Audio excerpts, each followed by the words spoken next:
The morning sun had barely begun to peek through the clouds as Sophia pulled into the airport drop-off lane. She glanced at the clock on the dashboard, feeling that familiar tug of anxiety she always had when her husband, Mark, left for business trips. His departures were always hurried, filled with kisses and reminders to stay safe.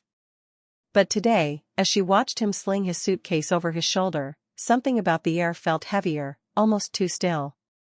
"Don't forget to call me when you land," she said, trying to mask the unease curling in her stomach. Mark smiled and ruffled their daughter Lila's hair, the little girl clinging to his legs as though afraid he would vanish into the airport crowd forever. "I promise," Mark said, leaning down to press a kiss on Sophia's temple. "You two will be fine. Just a few days." Sophia nodded, forcing herself to smile. She waved until his figure disappeared beyond the sliding doors, but as soon as the sound of his footsteps faded, a chill ran down her spine. "Mom," Lila's small voice trembled behind her. Sophia turned to see her daughter gripping the strap of her backpack tightly, eyes wide and fearful. "We can't go home," Lila whispered. "I heard Grandpa and Uncle David planning something bad for us." Sophia froze. Her heart slammed against her ribs. She stared at Lila, unsure if her daughter was imagining things or if she had really heard something sinister. But the way Lila's lips quivered, the way her tiny hands shook, it was clear she wasn't lying. "What do you mean?" Sophia asked carefully, crouching to meet her daughter's gaze. Lila swallowed hard and shook her head. I don't know all the details. But they were whispering, Mom. I think they're talking about us." A cold realization swept over Sophia. The people she had trusted her entire life, the ones who should have protected her, might be planning to hurt her and her daughter. Her chest tightened, and for a moment, she felt dizzy. The world she knew, the home she loved, suddenly felt like a trap. Without hesitation, she grabbed her purse and Lila's backpack, stuffing them with essentials. She whispered instructions to Lila, "We're going somewhere safe. You have to stay quiet, okay?" Lila nodded solemnly, her big brown eyes shining with a mixture of fear and trust. They left the car running and slipped into the narrow woods behind their house, moving quickly but carefully. The air was thick with tension, each snapping twig underfoot making Sophia flinch. She clutched Lila's hand, feeling the tiny fingers trembling against hers. For a few minutes, they ran without a word, hearts pounding in unison. Eventually, they came upon an old, abandoned cabin, hidden among overgrown trees and shadowed by the forest. Sophia guided Lila inside, bolting the creaking door and leaning against it to catch her breath. As silence fell, Sophia's mind raced. How could her family, people she had trusted, people who had raised her, betray her so cruelly? Her chest ached with a mix of fear, anger, and heartbreak. She pressed a hand to Lila's hair, whispering, "It's going to be okay. We're together, and no one can hurt us now." But even as she said the words, a part of her knew they were only temporary shelter. Whatever Grandpa and Uncle David were planning, it wouldn't stop here. And deep down, Sophia felt a spark of something she hadn't felt in years, determination. She wouldn't let anyone take her daughter from her, and she wouldn't be powerless. Not this time. The forest around the cabin was eerily quiet. Sophia pressed herself against the rough wooden wall, her ears straining for any sound.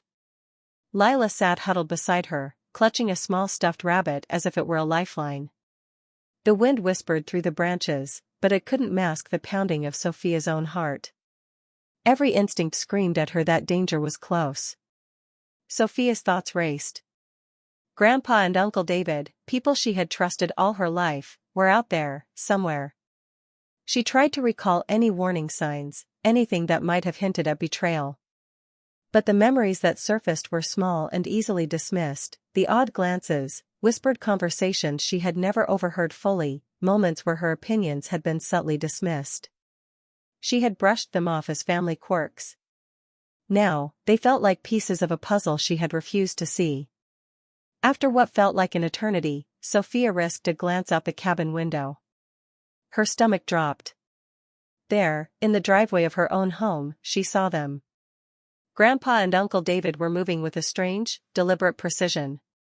Their laughter, meant to sound casual, carried an edge that made Sophia's skin crawl. She watched in frozen horror as they rifled through drawers and cabinets, their hands sweeping over important papers, photographs, and valuables. Sophia felt a cold hand of fear wrap around her chest. What are they looking for? She wondered. And why does it feel like we're being hunted?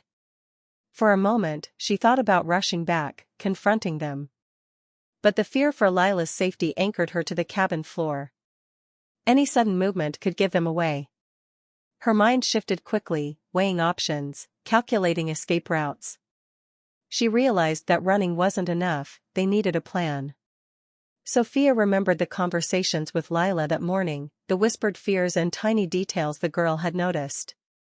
Children often saw things adults ignored. Perhaps Lila had heard the exact words she wasn't supposed to.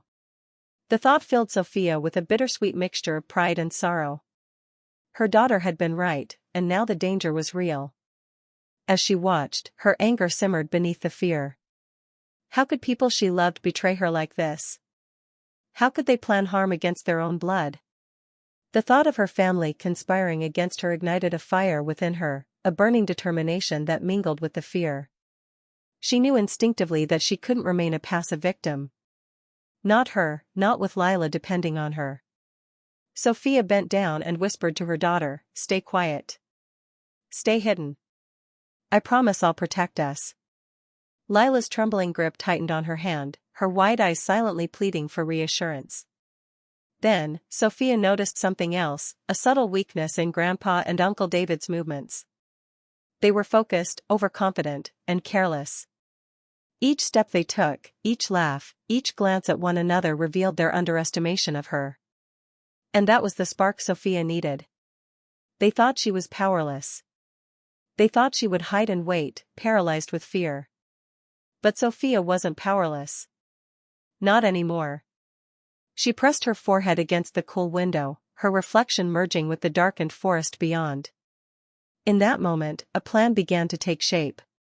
She would protect Lila, yes, but she would also ensure that the betrayal was met with consequences.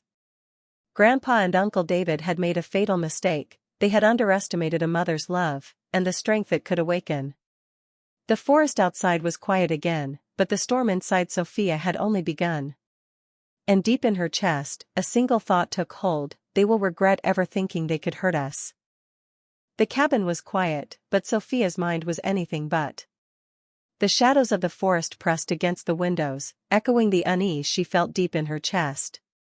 She sat cross-legged on the floor, Lila asleep beside her, her small form curled up for safety. Sophia stared at the faint moonlight filtering through the broken shutters, thinking. She had to understand the full scope of the danger, she couldn't fight blindly. The truth began to surface in fragments. Old memories she had long dismissed started to stitch together into a tapestry of betrayal. Letters hidden in drawers she hadn't opened in years, vague hints of financial disputes, conversations that had seemed inconsequential, all pointed to a sinister pattern. Grandpa and Uncle David had been planning for years, manipulating, lying, and subtly undermining Sophia at every turn.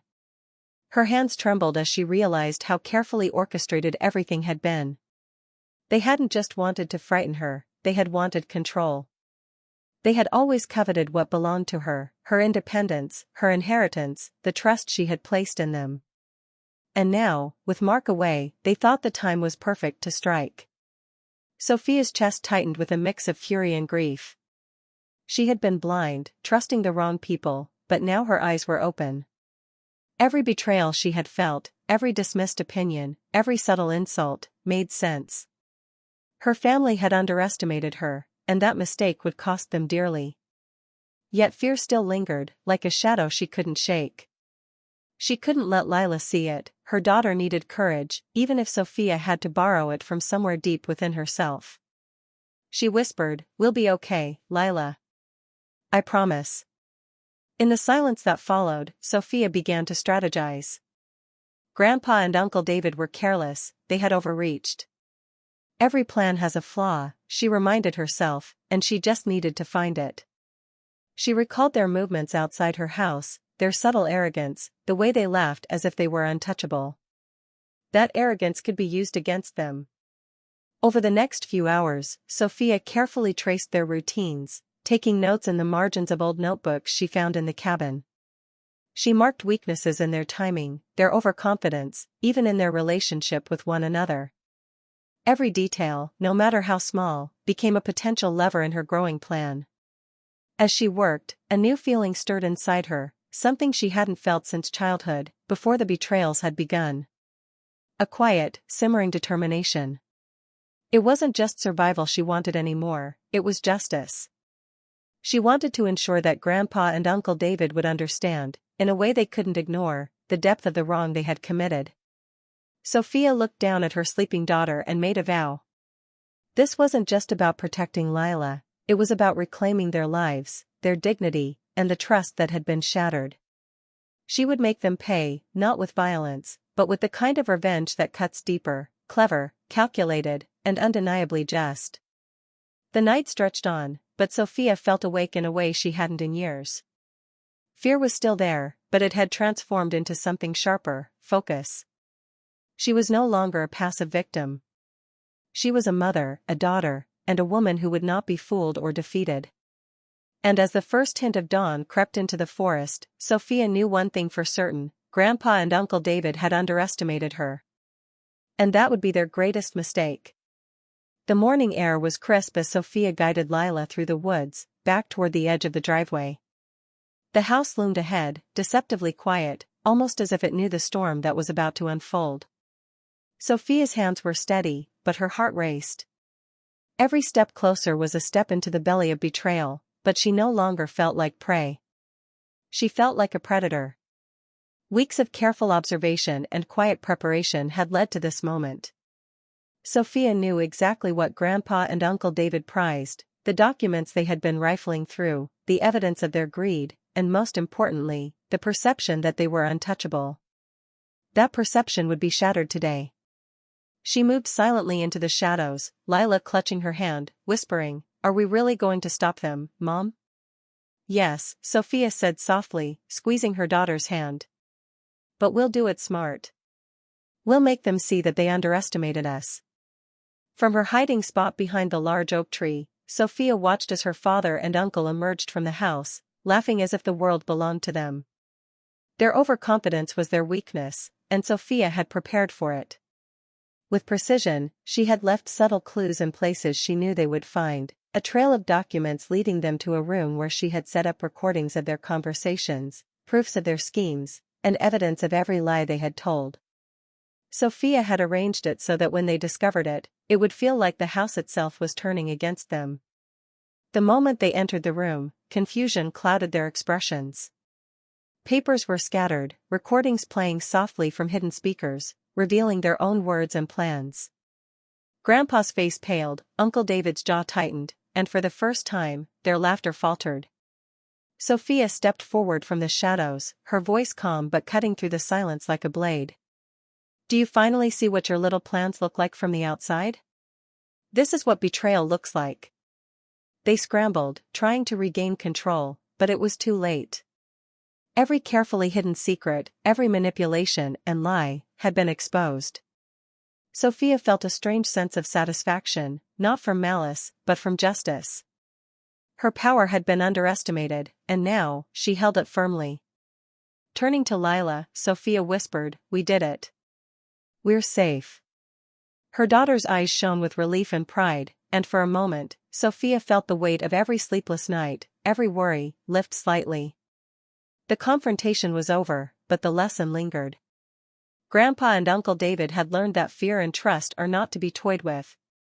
Sophia's victory wasn't just about the documents or the exposure, it was about reclaiming her life, protecting her daughter, and proving to herself that she could face betrayal and emerge stronger. As they walked back to the woods, away from the house that had once felt like a trap, Sophia realized something else: she no longer feared the shadows of her past. Instead, she carried their lessons, their betrayals, and the strength she had found in herself. She had survived, and she had reclaimed what was rightfully hers: peace, dignity, and the unwavering love for her daughter. That evening, as they settled in a new, hidden place, Sophia allowed herself a small, quiet smile. She was no longer the woman who had been afraid. She was a mother, a survivor, and a woman who had learned that betrayal could be met with courage, cleverness, and an unbreakable heart. And deep in the forest, the echoes of Grandpa and Uncle David's mistakes served as a reminder: no one underestimates Sophia, and no one hurts her family without consequence.